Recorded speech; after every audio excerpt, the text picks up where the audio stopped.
John chapter 14, verse 12. Verily, verily, I say unto you. King James Version ng verily, verily, or truly, truly, sa katotohanan, sa katotohanan. I say unto you, he that believeth on me, the works that I do, shall he do also. Bakit kailangan sabihin ng Panginoon na truly, truly? Now, of course, God cannot lie. Jesus cannot lie. Bakit inumpisahan niya ito sa sabing truly, truly? Dahil mahirap ito i-conceive ng tao. Na yung kanyang ginawa daw, mga kapatid, pwedeng gawin ni naman na nanampalataya sa kanya. And that's a struggle dito sa mindset. But Jesus clearly spoke, truly, truly, he that believeth on me, the works that I do, shall he do also. And hindi niya, dinagdagan niya pa, mga kapatid, and greater works than these shall he do, because I go unto my Father. And I believe it's not qualitatively, I also believe it's quantitatively. The word greater ay hindi qualitatively lang, but pwede quantitatively. For example, ang ating Panginoon, hindi siya lumabas ng Israel sa kanyang ministry, but His disciples lumabas ng Israel upang mangaral. Greater. Pangalawa, never sa record, mga kapatid, na si Jesus Christ nagpagaling sa kanyang anino. No, not in the Gospels, but Peter, nung siya'y dumaan sa may karamdaman, mga kapatid, yung nadaanan, mga kapatid, sa ilalim ng kanyang anino ay gumaling. Because Jesus is so sincere na sino mang mananampalataya sa kanya, yung klase ng buhay na kanyang nilakaran, mga kapatid. Let me paraphrase. Jesus wants to say, sino mang nanampalataya sa akin, yung uri ng pamumuhay na aking ilakaran ay pwede niyong tularan. The works that I do shall he do also. Ang tinanaisin, ibahagi ng ating Panginoon sa bawat isa ngayong umaga. Walking, talking, acting like Jesus. Before you sit down, there's one apostolic. Marami sa atin, mga kapatid, hindi nag-exercise. Sinabi ng Bible, you shall lay hands on the sick. They shall recover. The truth is this, kahit hindi kayo feedback, mga kapatid, bihira sa atin nag-exercise ng laying on of hands. Akala natin sa mga pastors lang ito. Ito, mga kapatid. No. If you believe, ito, mga kapatid, hindi selected. Yung ating binasa, he that believes on me. No matter, mga kapatid. Hindi sinabi ng Panginoon na ikaw ay apostle, ikaw ay pastor, ikaw ay evangelist if you believe. No. He that believes in me, the works that I do, shall he do also. And Mark, he said, you shall lay hands on the sick, and they shall recover. Hindi sinabi ng Panginoon, they will. No. It's a determined word. If you lay hands on the sick, they shall recover. And then, opo, mga kapatid. Doing the works of the Lord Jesus. Gawin ang mga gawa ng ating Panginoon. This is, I would say, radical, very radical teaching, invitation ng ating Panginoon. The works that I do, shall he do also. Pwedeng gawin ang aking mga ginagawa. Ulitin ko, mga kapatid, hindi siya qualitatively. Hindi natin pwedeng lagpasan ang quality ng ginawa ng ating. But I believe it is quantitatively. Pwede, mga kapatid. Marami tayong maabot. Marami tayong magawa, mga kapatid. Because he said that the servant is not greater than his master. Nais na sabihin ng ating Panginoon, mga kapatid, even sa greater, mas malaki pa, mas dakila pa, mas marami pa ang ating pwedeng gawin as a body, mga kapatid, para sa ating Panginoon. Sa aklat po, mga kapatid, ng mga gawa, by the way, ang mga gawa, mga kapatid, ay nagtapos sa chapter 28. At kung ating binasa yan, at kung ating planong basahin, walang closure ang Book of Acts. Kung basahin mo ang last chapter ng Book of Acts, chapter 28, doon sa dulo, mga kapatid, wala siyang, okay, if we can project it, okay, sorry. So, kung basahin mo, mga kapatid, wala siyang, di ba? Usually, ang letter, kasi ang mga sulat, mga letter yun, to the church, epistles or writing to the church, usually, mayroong tinatawag na pangwakas. Di ba? Ang sulat ay pangwakas. Madalas sinasabi ni Pablo, kumustahin ang iglesia na nandun sa bahay, so and so. Greet one another, no? To the church at so and so's house. Greet you one another. Mayroong pangwakas. Pero ang Book of Acts, mga kapatid, walang pangwakas. And the word hand, mga kapatid, open. Dahil ako naniwala, ang Book of Acts ay hindi yan tinapos with a purpose dahil hindi tapos ang church. Ito'y naghihintay ng ninuman na nag-isumulat doon sa mga gawa. It's the acts of the believers. It's the acts of the apostles. It's the acts of the early church, ang mga gawa ng early church na naghihintay, mga kapatid, na susulatan ninuman na ngayon nagpapatuloy sa iglesia ng ating Panginoon. Amen. Kahit ang Hebrews chapter 11, tinatawag yan, mga kapatid, ng heroes of faith. No? Chapter 11, nandun, mga kapatid, yung mga si Abraham, sila Isaac, sila Jacob, sila Sarah, mga kapatid, sila, yung mga heroes of faith, sila Noah, bakit sila Samson, sila lahat, mga kapatid, ng mga heroes of faith sa Old Testament. May Hall of Fame ang ating Panginoon, no? Di ba sa mundo mayroon ding Hall of Fame? Sa sports, may Hall of Fame. Doon in-inscribe, mga kapatid, yung kanilang mga pangalan. God has Hall of Famers. Yung sulat niya. At hindi nauubusan, na kapatid, ng lugar na masusulatan ang ating Panginoon ng mga Hall of Famers. Woo! Naghihintayan, mga kapatid, hanggang sa ating kapanahunan. Amen. Ayaw lang ng Panginoon, mga kapatid, ino-open ng Panginoon ang greatness sa kanan ng ating Panginoon. One time, nagkaroon sila ng girian yung mga disciples. Nasabi ng isa, Panginoon, sinong dakila sa kaharian ng langit? Who is the greatest in the kingdom of heaven? Habang, siyempre sa mga disciples, meron din ganoon, mga kapatid, nagpapalakasan sila, no? Sabi ni Juan, Panginoon, sa kaharian, pwede ba uupo ako katabi mo, Panginoon? Sabi ng isang nanay, dahil meron siyang anak na dalawa, si John, and I think, Andrew, no? Or James. Panginoon, pwede bang hayaan mo, Panginoon, ang ating isang mother's heart? Talagang nanay, kung maaari may paglaban yung mga anak mo. Panginoon, pwede bang hayaan mo ang isa na upo katabi mo?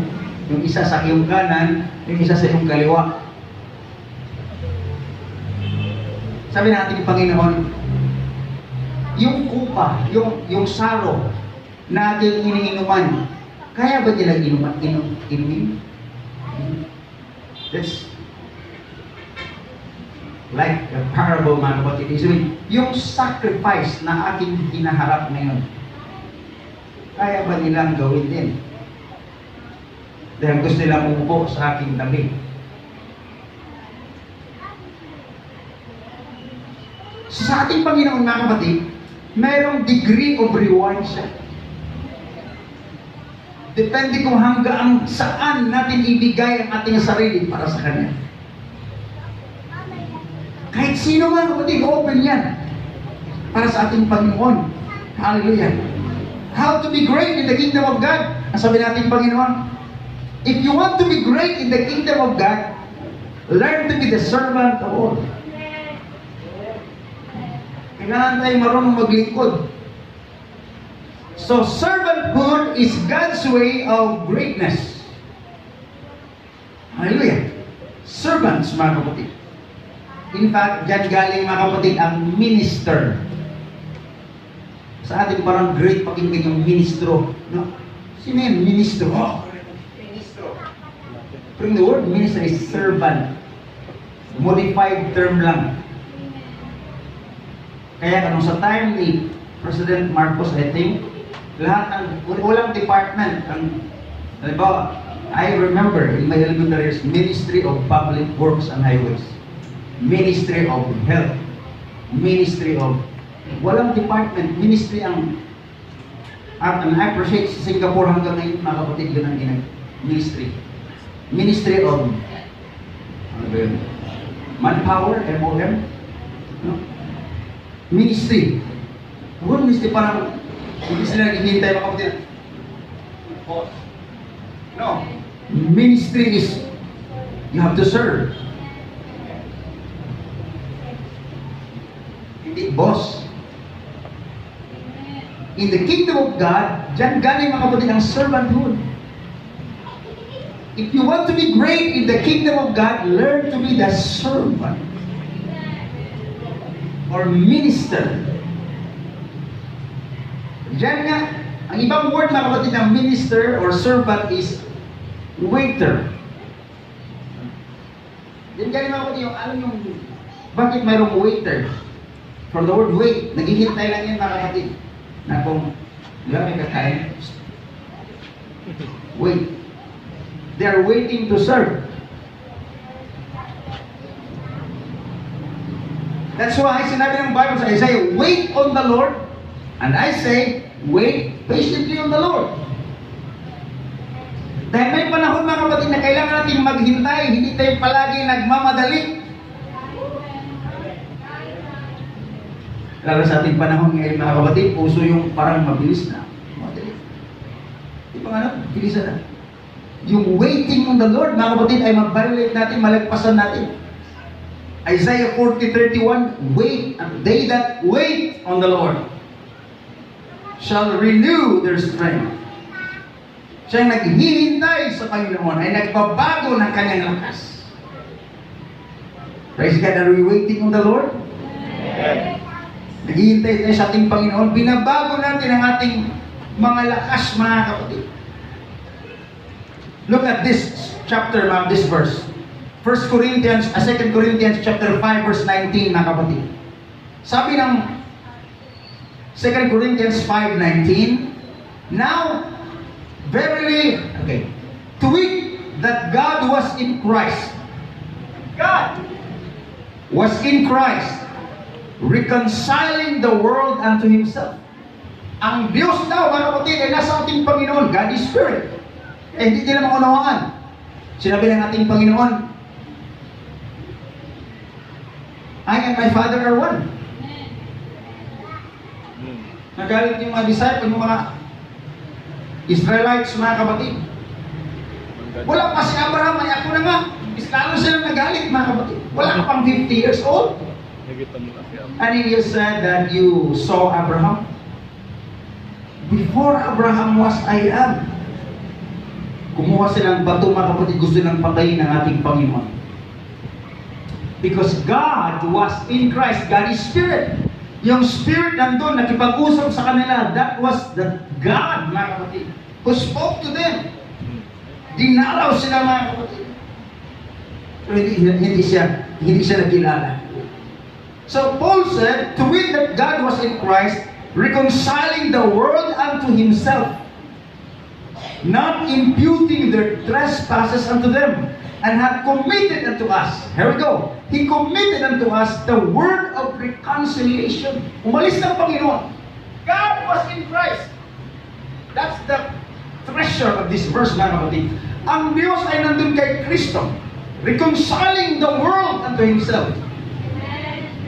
And then Jesus left physically. Sinabi niya, mga kapatid, and hath committed unto us the word of reconciliation. Umalis siya physically, mga kapatid. Iniwan niya sa atin yung ministry na yun. That God was in Christ. Ngayon, mga kapatid, Christ in you. Amen. Next verse, tingnan natin, mga kapatid. Now then, ngayon, God was in Christ, and then Christ physically left the earth. Iniwan niya sa atin, mga kapatid, yung ministry na yun. John chapter 14, you have that verse, mga kapatid, na reference. Now then, we are ambassadors for Christ. You see, mga kapatid, the progression, God, He came to this earth through Jesus Christ. Kaya umalis ang ating Panginoon, iniwan niya sa kanyang mga alagad.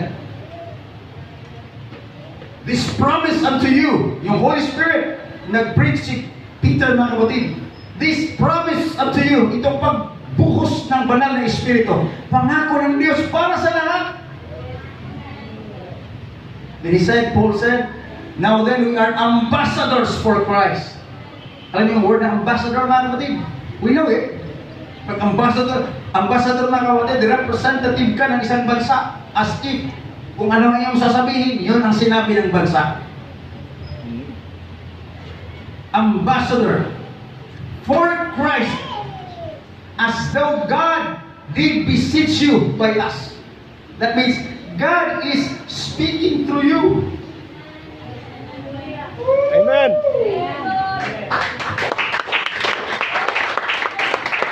So know this, if we realize na representative tayo sa kingdom ng ating Panginoon, God, the ambassador has the backup of the kingdom or the mission he is representing. Hallelujah!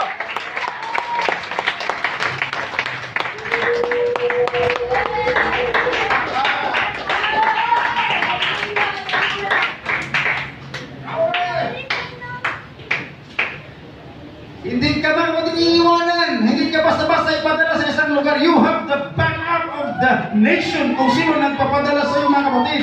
You have all the powers behind you. Upang i-represent ang iyong bansa. And this is exactly, mga kapatid, ang ibig sabihin ng scripture na ito. Now then, we are the ambassadors for Christ. Hindi kayo iniiwan ng ating Panginoon. When Christ left this earth, mga kapatid, no, we are. Christ is there, mga kapatid. That's why He is Emmanuel, God with us. Kasama natin siya, mga kapatid. Hallelujah. Isaiah chapter 9 verse 6. One of the scriptures that we love, mga kapatid. For unto us a child is born, unto us a son is given, and the government shall be upon His shoulder. Ang authority, mga kapatid, ay nasa kanyang balikat. It represents the church. Amen. Andun yung authority. That's why He said, Jesus said, all the works that I do, shall you do. Aking ginagawa, pwede niyong gawin. Why? Because you are ambassadors for Christ.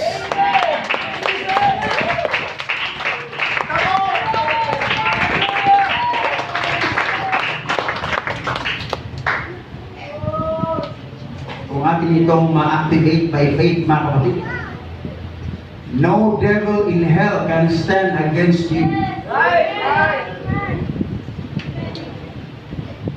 No trial can stand against you. Even death or life, nothing shall be able to separate you from the love of God. No tribulation, no pain, no persecution can stand against you. Hallelujah. We're ambassadors. At ito ang kagandahan, mga kapatid, sa, alam niyo yung embassy? Ang embassy ay hindi yan sakop. Di ba yung mga embassy? bawal yung i-invade ng bansa kung nandun. Mm. An embassy is an extension of the nation. Kung saan siya galing? Halimbawa, US Embassy. Ang US Embassy ay hindi pwedeng basta-basta pasukin ng Philippine government, mga kapatid, no? Pwedeng kasuhan ng Philippine government kung pasukin ng sundalo ang US Embassy. Although nasa Pilipinas. Why? Because an embassy is an extension of the nation. Yung perimeter, yung nasasakupan ng embassy, mga kapatid. Halimbawa, US Embassy na nasa Rojas Boulevard. Hindi mo ba basta puntahan yan? Papasok ka doon, mga kapatid, na walang pahintulot ng US government? No. Ano kang gawin? No. Ang nag-operate doon na governance, mga kapatid, is US government.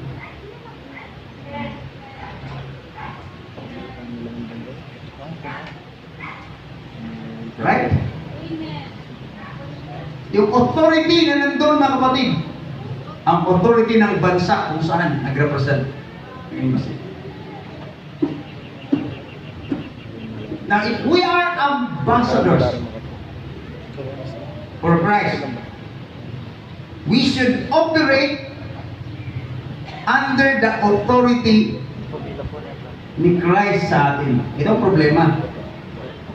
Dahil hindi natin na-reveal, mga kapatid, minsan nag-operate pa tayo sa ating sariling kagustuhan.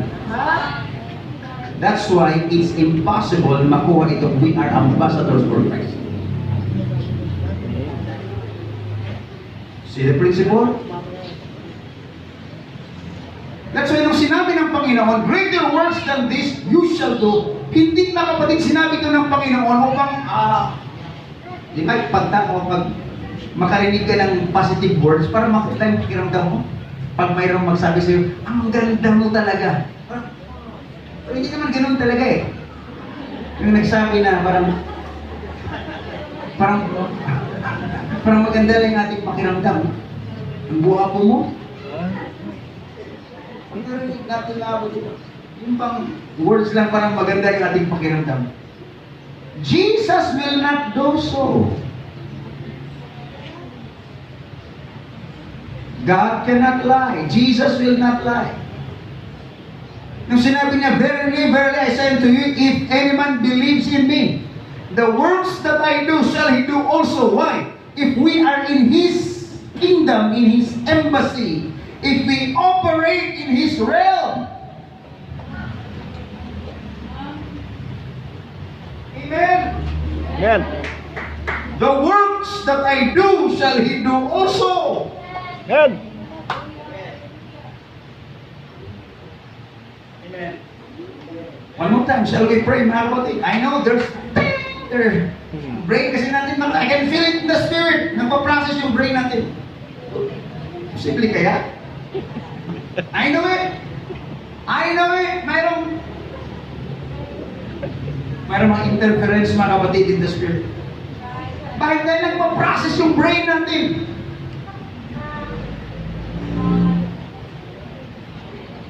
And you know what? Brain is governed by these physical inputs. Dahil ang brain natin nagsasabi, tika muna. Nagkaraan, naghirapan ka nga eh. Kunting bagay, nagalit ka eh. You will do like rice. I mean, sinabi ko lang, mga kapatid, yung nag-i-echo sa yung kaisipan niyo.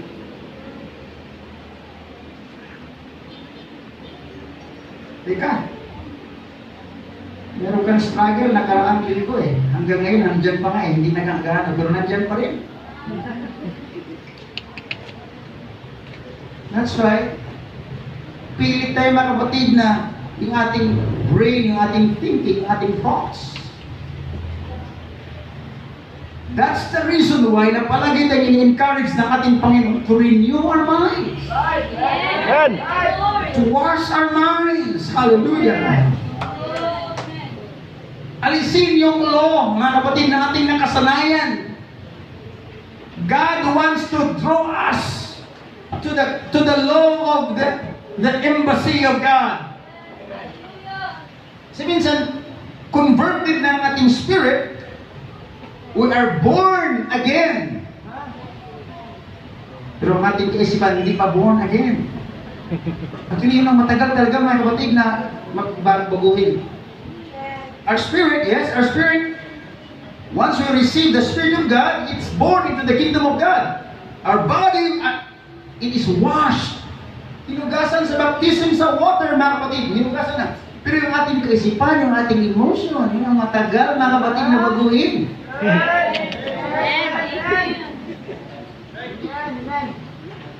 At hindi yan pwedeng hugasan ng tubig. Mahuhugasan lang yan sa salita ng Panginoon at sa kanyang banal na Espiritu. Amen!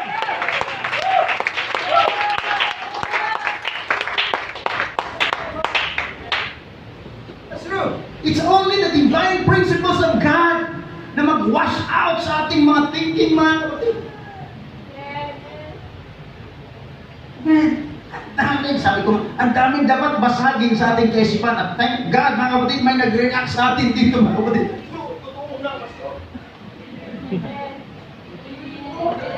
Bakit ko nasabi? Dahil naranasan ko rin, mga kapatid. Ang daming dapat sirain sa ating kaisipan. Ang daming dapat basagin, mga kapatid, ng mga struktura na ating itinayo. Hinayaan natin. And if we allow God's embassy, Amen!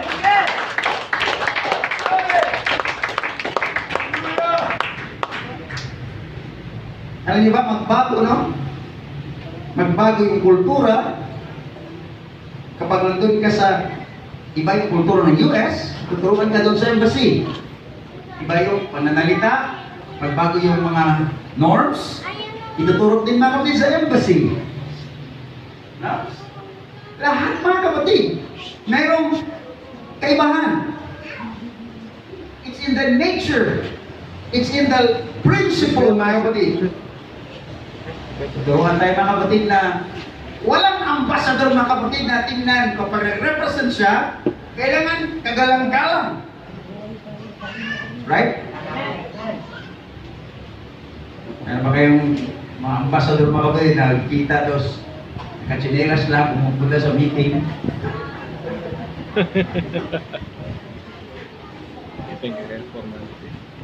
You are representing. There is weight demanded on you. Amen. Kaya ang paglilingkod sa Panginoon, there's amount of pressure. But it's a good pressure.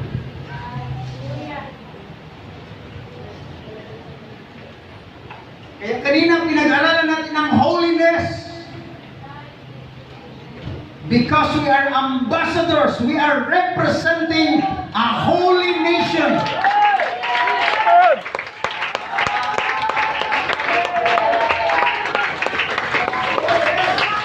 Now you have the revelation, mga kapatid. Bakit kailangan itigin ito, mga kapatid? Because you are representing the kingdom of God. God is expecting you to represent for Him. You don't need to act like the world. You do not belong to this world. You are representing a country that is not from this world.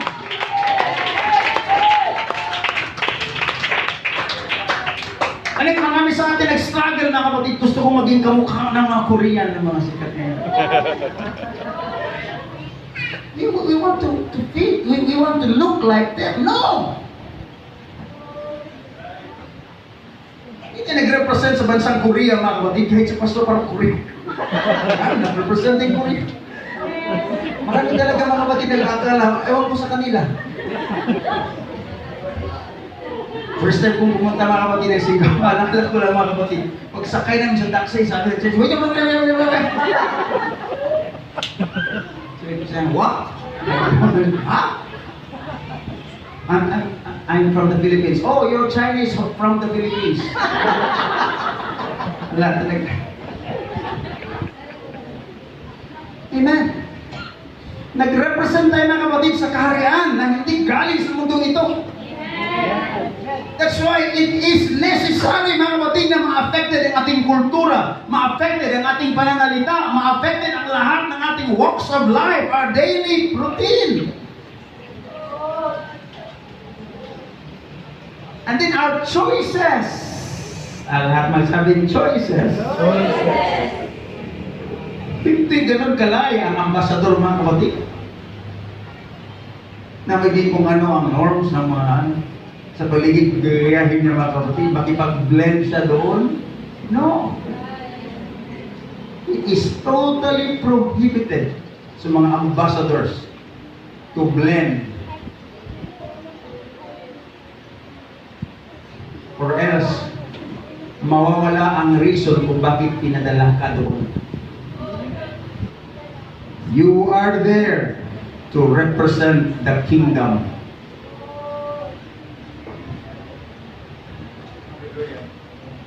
Praise God. Praise God. I feel to pray right now. Hear the Spirit. Alam ko dito nga, the Spirit is ready right now. Magpapadala siya ng conviction ngayon, mga kapatid. I know it, without a doubt. God spoke to my heart. Magpapadala siya ng conviction ngayon, mga kapatid. Meron dito na mag-pray maya-maya, meron kayong isusuko sa Panginoon. Amen.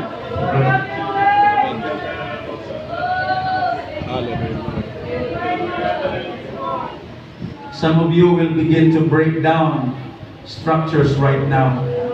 Sinasabi nyo ngayon ng Panginoon, Lord, wasapin ko ng bagay na ito. I want to be effective. I want to be used in your kingdom. I want to be a real ambassador for the kingdom. Father, in the name of Jesus, we come before you, Jesus. Hallelujah, Lord. I pray for these young people, young generation, Panginoon. And that ito, Panginoon, na yung tinawag. I pray that they can go deeper. They will understand the reason, the purpose. Kung bakit tinawag mo sila, Panginoon. Mga nanay, mga tatay na narito, Diyos, maging mga kabataan, Lord God. I pray, O Lord, for this understanding, for this revelation, O God. Let it be engraved in our spirits. Let it be engraved in our souls today. Ayan, Panginoon, echo ito, Panginoon, araw-araw sa iyong pamumuhay. Hallelujah. We are called to reflect the glory. We are called, oh God, to communicate the law of the kingdom. We bless you, Lord, today. We bless you, Lord, today. Tuloy mong paalalahanan ang bawat isa na narito ngayon, Panginoon.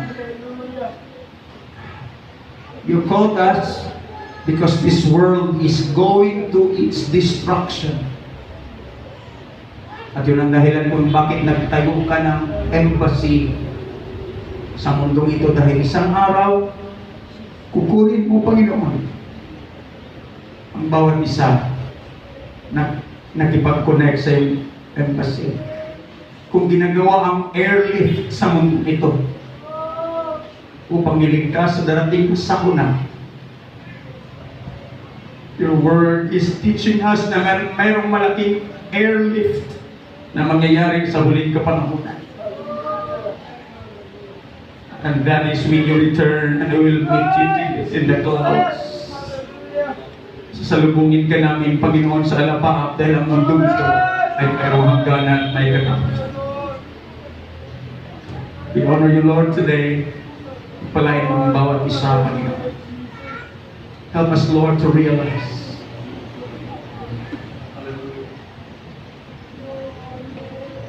Hallelujah. Hallelujah. I pray to pray one more.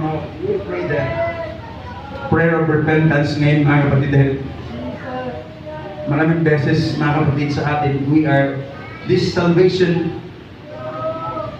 unconsciously, unknowingly, minsan, mga kapatid, taken for granted natin, minsan hindi tayo aware araw-araw. We will repent before the Lord sa ating kaisipan. Panginoon, patawad po. Dahil may mga panahon na hindi namin pinapahalagahan ang bigat ng iyong salita o Diyos at ang kahulugan. Kung sino kami, Panginoon, sa iyong paningin. Binigay mo ang iyong buhay para sa amin, Lord, without reservation. You gave your head crowned with thorns. You gave your back, O Lord, beaten, stripes. You gave everything, Panginoon, ang iyong paa, ang iyong mga kamay, ipinako sa krus. Ang iyong tagiliran, Panginoon, pinalagpasan ng siba. You gave everything. You poured out your blood and water upang maipanganak ang iglesia, Panginoon. And here we are part of the church. God, forgive us. Sometimes we do not act as a representative. Forgive us, Lord. Patawarin kami, Panginoon. And I pray right now, mula sa panahon ito, Panginoon, let our faith grow. Let our application, Panginoon, ay lalong lalalim sa iyong salita. Hallelujah. In Jesus' mighty name. Jesus' mighty name. Amen. Ang ambassador ay wala sa kanyang tahanan. He is not in his home. That's an ambassador. If the ambassador feels like home, there's danger. Dahil hindi na siya uuwi.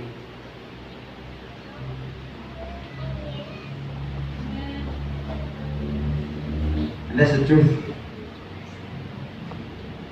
There's danger, mga kapatid, kung makaramdam na tayo ng at home sa mundo ito. The Lord said, love not the world, neither the things that are in the world. If any man love the world, the love of the Father is not in him. Salamat sa Panginoon, nandito kayo, mga kapatid.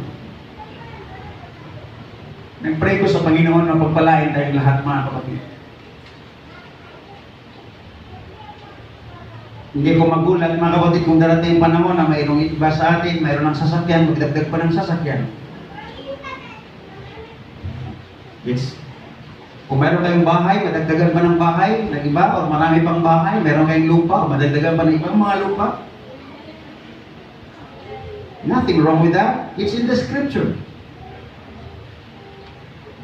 You shall have houses, you shall have lands. But ang pinagpipray ko, mga kapatid, is we will not love the world and the things that are in the world. Kailangan talaga. Ano ang, kung mahal mong isang bagay, mga kapatid, palagi mong pinag-iayabang, right? That's the barometer. That's the barometer. Praise God. Mahal ko Sister Twinkle, mga kapatid. Kaya, we are 25 years, mga kapatid. 7 years before kami nagpakasal, 7 years, mga kapatid. So from that, 18. So, malapit na kami mag 25 years.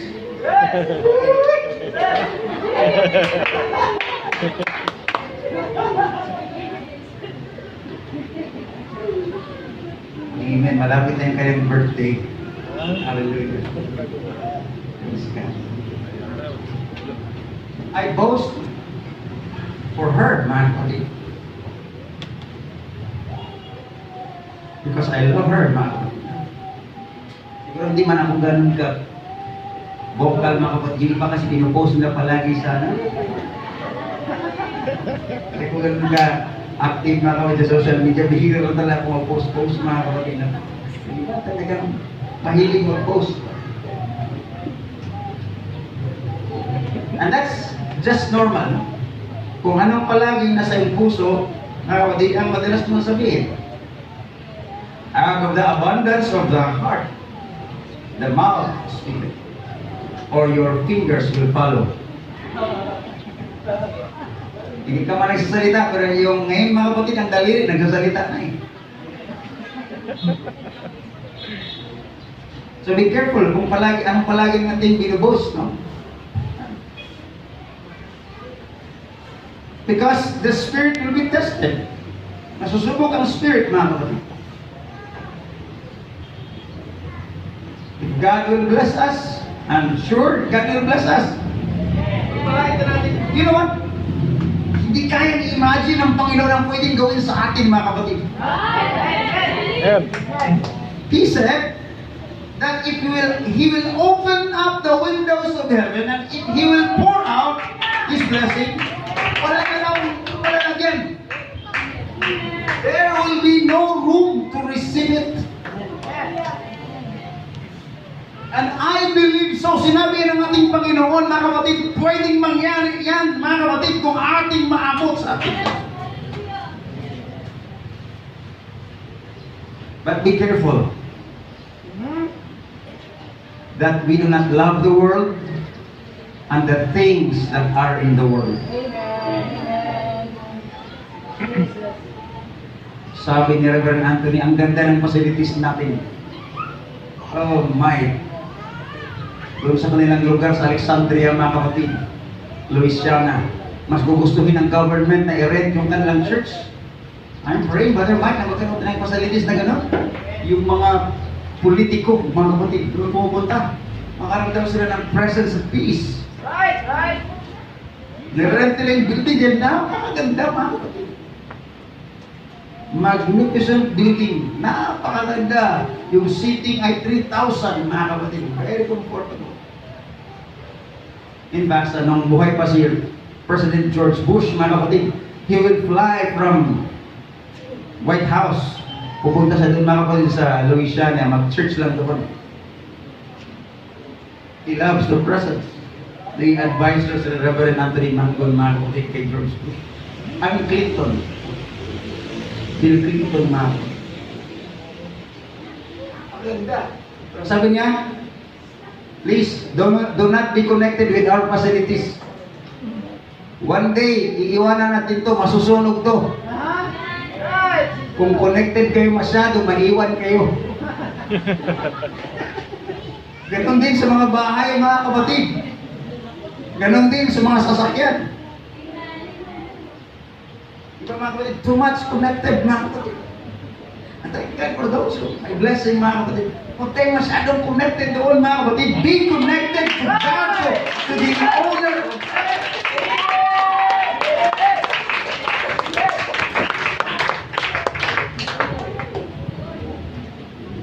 Lalo na, sa pera, mga kapatid. Kailangan natin yung pera. Pero huwag tayong maging masyadong connected sa pera, mga kapatid. Point na maging controlled na tayo. Parang inuutusan natin ng pera. No. Let money be our servant. Huwag maging master natin. Servant, it's a good servant. Dahil pwede mong utusan siya eh. Be the master. Kaya yun ang dahilan kung bakit sinabi ng Panginoon sa Deuteronomy chapter 28, inawit natin kanina, you will be the head, not the tail. The head will plan. Asa masusunod? Ang tail, buntot talaga.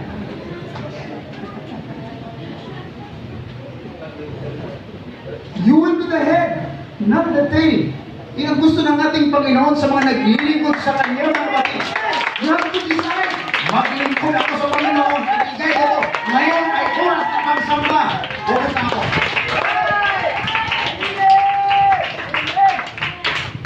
Hallelujah. One more time. Shall we clap our hands to the Lord? You will be the head and you are the head, not the tail.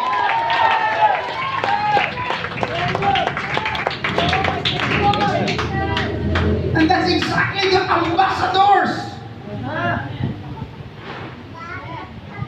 Hindi natin. Okay, hindi pwede sabihin ng ambassadors. Pwede na siguro yan? No! Sasabihin talaga ng ambassador, ito ang requirement. Kailangan mo, kung gusto mo pumunta sa bansa namin, ito. Kailangan mo ng passport, kailangan mo ng ticket, syempre. Kailangan mo na, aralin mo na yung kultura namin. Kung gusto mo magtrabaho, kumuha ka muna ng working visa. Right?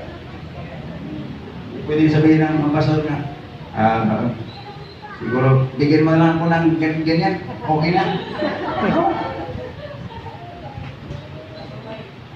You are proclaiming kung anong standard operating procedure ng bansa. Hala. Amen. Yun din ang requirement ng ating expectation ng Panginoon sa atin. Hallelujah. We have to declare. Kung mayroong pagsubok si Silos, anong sinabi ng Panginoon? You shall say to this mountain, be removed. Amen. Kung may pagsubok, kung may challenges mga kapatid, nakalimutan natin mga kapatid na mga ambassadors tayo. Magmukha na tayo mga kapatid na. Sana yung pagiging ambassador, mga kapatid. Meron bang ambassador na? Kumusta ka, brother? Ito, pastor. Ito, pastor, oh. Nakakasurvive. Sabi pagsubok, pastor,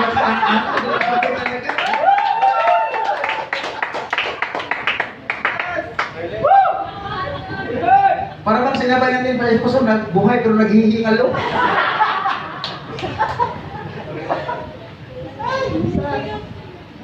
No!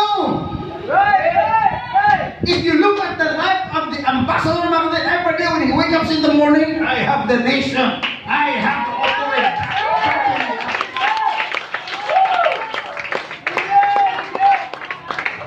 I have the president on my back. Hallelujah. I have the king. Are you ready for this? I have the God of the universe. I have the Lord Jesus Christ backing me up.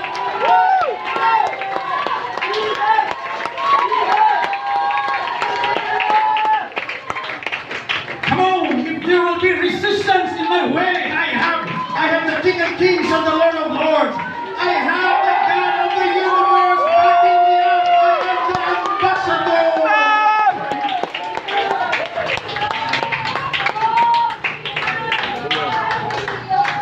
With that revelation, I know there is a paradigm shift in the spirit right now. Anong klaseng pagsubok na hinarap mo noong nakaraang araw, mga kapatid? With God, hallelujah, backing you up. With the angels of God. With all the heavenly hosts backing you up.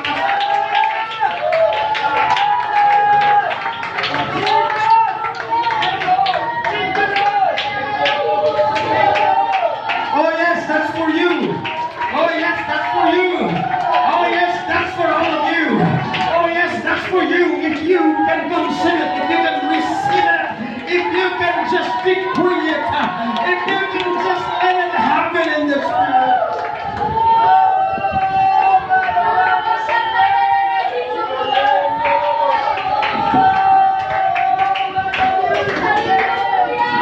You are not called just to survive. No, no. You are not called.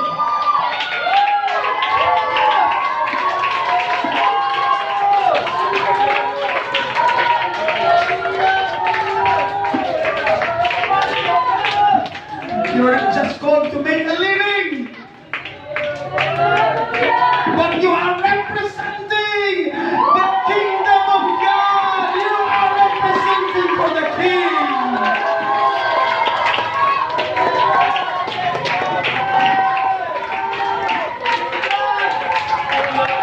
That's it. That word is for you. That's it. That word is for you. That word is for you. That word is for you. That word is for you. That word is for all of you.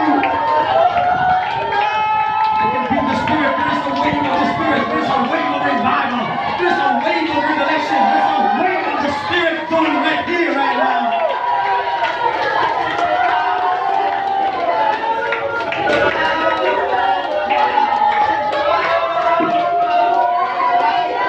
You will never be the same again. Maya-maya, alabas ka sa gate na yan. You will walk different.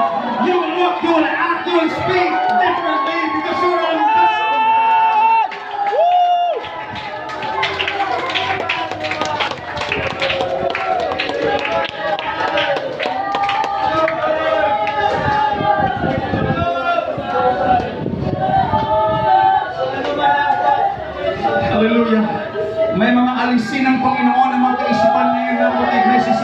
Espiritu ng ating Panginoon. There is a Spirit working in our times.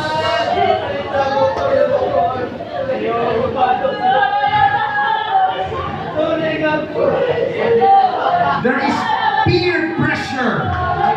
Lalo na sa mga kabataan, mga kapatid. They want to find themselves to be like this world. Not just sa youth, ngunit maging sa mga nanay, mga tatay, mga kapatid. There is identity crisis working in our times. Ngunit ang iyong identity ay hindi sa mundong ito, mga kapatid. You are not based. Your identity is not based on this world.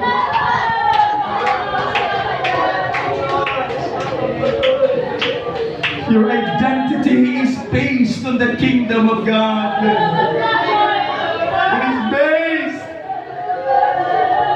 on the supreme word of God.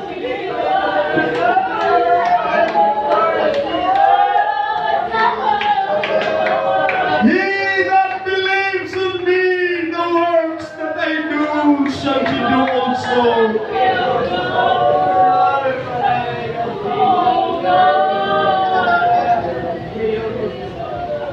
Is there anybody, is there somebody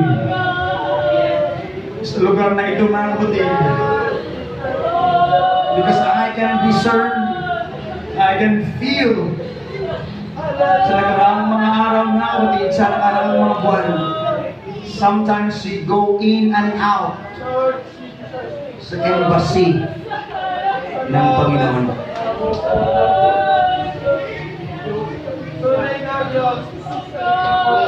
Minsan nasa loob kayo ng realm and we feel the power of God operating. And at times, lumalabas tayo, mga kapatid. And in those times, you can feel the danger. You can feel the vulnerability. Right now, if you can hear me speaking in your spirit, ambassadors, stay in the embassy. Stay under the protection of the King. Stay in the laws of the kingdom. Stay in the will of God.